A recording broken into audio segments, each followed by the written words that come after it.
Hello friends. Heart disease means cardiology industry आज blockage industry बन गई है। आपको चेस्ट पेन हुआ, आप हॉस्पिटल में चले गए, आपकी एंजियोग्राफी हो जाती है, माइनर चेस्ट पेन है, नॉन स्टेमी है, आपकी एंजियोग्राफी हो जाती है, मल्टीपल ब्लॉकेज बताते हैं। जैसे चित्रकार कोई चित्र दौड़ता है, ऐसे पेन से ब्लू या ब्लैक पेन से पूरा तैयार ग्राफ होता है, उसमें बहुत डिसेंट तरीके से 80%, 90% ऐसे बहुत मेथोडिकली ब्लॉकेज बताते हैं और आप और आपके रिश्तेदार पूरे स्ट्रेस में रहते हैं और डॉक्टर उसका लाभ लेते हैं मस्ती से। तो एक ऐसी यही इंडस्ट्री है कि जिसमें पेशेंट, क्लाइंट डॉक्टर पे पूरा भरोसा करता है। अब हार्ट अटैक मैसिव आया है, हार्ट फेलियर में पेशेंट है, उसमें आप एंजियोग्राफी करोगे, triple vessel disease, multiple blockage percentage wise बताओगे 80%, 90%, 100%। अब 100% में तो कभी हार्ट अटैक आता ही नहीं है क्योंकि कोई रास्ता ही नहीं है। उसका एक ही ऑप्शन है, आपको बाईपास नेचुरल रूट से या सर्जिकल रूट से करना पड़ेगा। अब सर्जिकल रूट में क्या है, जामा कार्डियोलॉजी 2016 में, अगस्त 2016 में एक आर्टिकल पब्लिश हुआ। जो लोग heart failure with reduce ejection fraction means जिसका पंपिंग कम था, उनको बाईपास के बाद अर्ली आउटकम और लेट आउटकम बहुत फैटल साबित हुआ, मीन्स बहुत पुअर साबित हुआ। तो उनका पंपिंग डेक्लाइन और हुआ। कहने का मतलब ये है कि बाईपास में ब्लॉकेज को फोर्सेप्स से निकालते नहीं है। एक नली पैर में से रिवर्स करके सेफेनस वेन को रिवर्स करते अथवा छाती में से इंटरनल मेमोरी आर्टरी ब्लॉकेज के ऊपर और नीचे लगाते हैं और वो साधा जो लगता है ब्लॉकेज के ऊपर और नीचे, वहाँ 10 गुना जल्दी ब्लॉकेज होता है और बाईपास के बाद पंपिंग बढ़ता नहीं है। हाँ, आपको वाल्व्यूलर सीवियर स्टीनोसिस और रिगर्जिटेशन हो तो ही सर्जिकल इंटरवेंशन में जाना चाहिए। अदरवाइज बहुत सारी मेडिसिन्स आपको बाईपास से बचाएगी, आपकी लाइफस्टाइल आपको बाईपास से बचाएगी और FDA approved, whole world FDA approved ECP जो हार्ट फेलियर के लिए प्रमाणित की गई है, वो आपको नेचुरल बाईपास करेगी और आपको हार्ट का इजेक्शन फ्रैक्शन मीन्स हैफरैप, कम पंपिंग बढ़ाएगी। एक ही प्रोसीजर प्रमाणित है।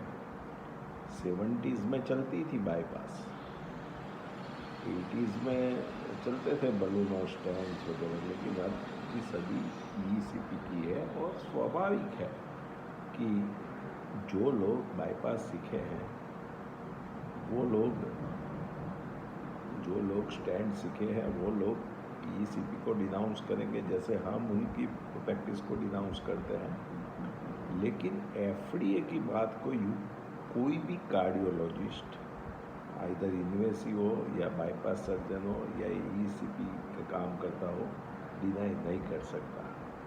आप FDA की दवाई लिखते प्रैक्टिस अपनी जमाते हो FDA अप्रूव दवाई की।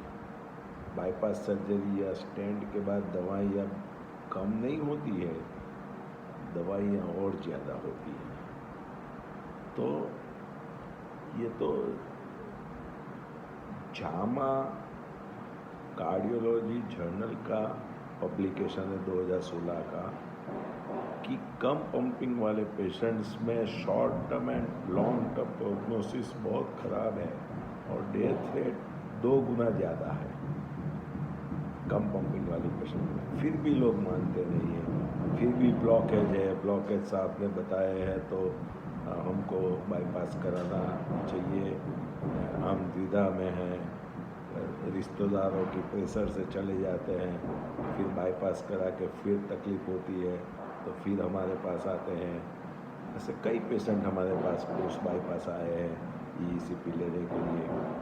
तो ECP is a wholesome tool that revascularize the heart. मैंने आपको उसकी मैकेनिज्म पहले वीडियोस में भी बताई है, समझाई है कि हार्ट जब डायस्टोल रिलैक्स होता है तो पैर में से हम स्टिपुलेटेड प्रेशर देते हैं और वो सेमिलुनर वाल्व बंद होने से कोरोनरी परफ्यूजन प्रेशर बढ़ता है, मायोकार्डियल परफ्यूजन बढ़ता है और डायस्टोलिक ऑगमेंटेशन बढ़ता है और vascular growth factor, stem cell और नाइट्रस ऑक्साइड वगैरह से नई नई कैपिलरीज का ग्रोथ होता है और डोरमेंट वेसल्स खुल जाती है, ब्लॉक वाली आर्टरी डायलेट हो जाती है।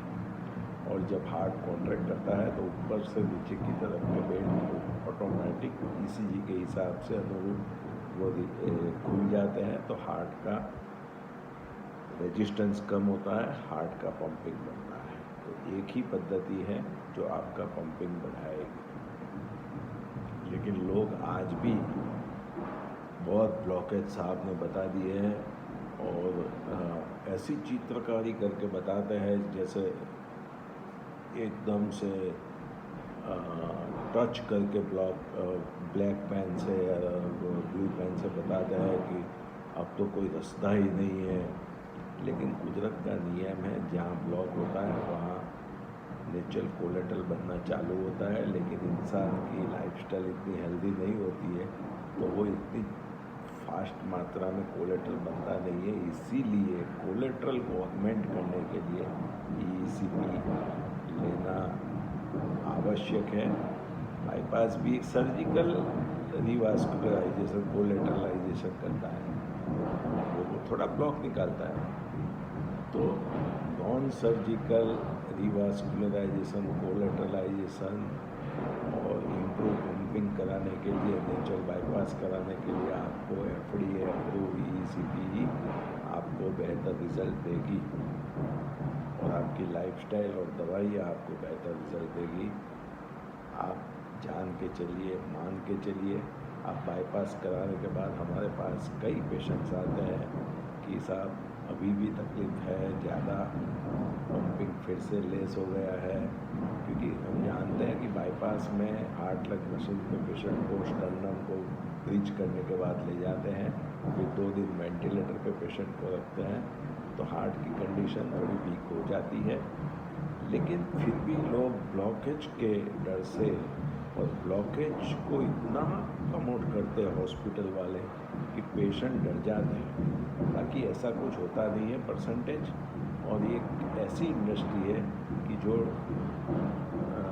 ये शब्द यूज़ करना व्यापी नहीं है कि मिसगाइडेड लोग ज़्यादा हो जाते हैं, वरना आप नॉन सर्जिकल वे से भी आप अपने हार्ट डिसीज़ को टोटली रिवर्स कर सकते हैं, पंपिंग बढ़ा सकते हैं और नेचुरल बाईपास कर सकते हैं। Thank you very much.